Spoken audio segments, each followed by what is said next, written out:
Калі вы вырашылі купіць сабе на летні сезон новыя майкі, купіце, а старыя перарабіце ў такія вось дываночкі, которые могуць вам прыгадзіцца на лецішчы. Іх можна зрабіць па памеру сваіх крэслаў, альбо з іх зрабіць ходнічак, альбо яшчэ сумку якую-небудзь. Ну, все, што прыдумаеце. Як гэта будзе выглядаць? Зараз вам пакажу. Дзякую вам, маечкі, што вы нам добра паслужылі, а зараз мы вас парэжам на лапшу па 2,5 ці 3 сантиметра шырынёю. Такія нітачкі у нас атрымаліся. Іх трэба трошки расцягнуць, каб яны былі вось кілбаскамі такімі сталі. Далей нам патрэбны кросны і зробім іх з кардону. Я вам раю адразу браць картоначку па памеру таго дыванка, который вы будете рабіць.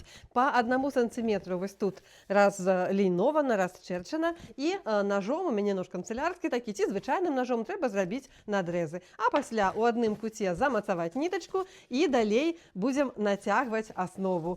Цалкам увесь усю плошчу будучага дыванка. Будзе дыванок паласатенькі, вось нітачкі беленькія, нітачкі ружовыя, я іх буду чаргаваць. Вы можете зрабіць так, як вам хочацца, нават набраць нейкі арнамент. Але ў мяне будзе простенька. Пластикавая голачка з вялікім вушкам, вось сюды прадзета мая нітачка, а калі такога няма, ну можна проста ўзяць сабе са скрэпкі ці са шпількі зрабіць такі чаўнок.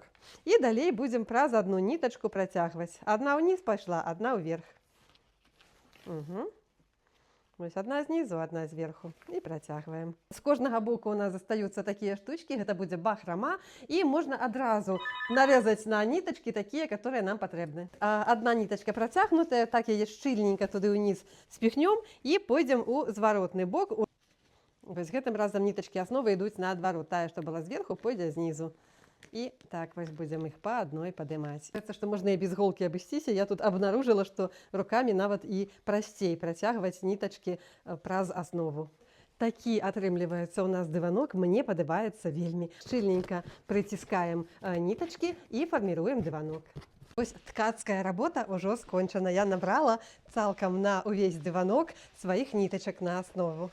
З гэтага боку ўжо завязала вузельчыкі, а з гэтага засталося яшчэ 2 апошніх, і зараз я іх таксама завяжу. Зараз будзем здымаць тканіну з асновы. Прарэжам вось гэтыя нітачкі і завяжам іх на вузельчыкі. Тыя нітачкі асновы зараз папарна трэба завязаць на вузелкі, каб трымалася ўсё наша ткацтва.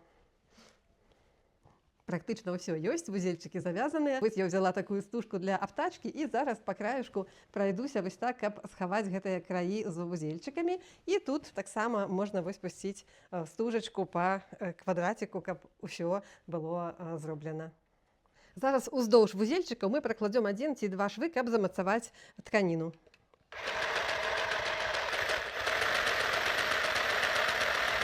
Ну вось, я тут прымятала так, замацавала аптачку, засталося толькі прышыць яе на машынцы і вось гэтыя махры падрэзаць, падраўняць да аднолькавай даўжыні.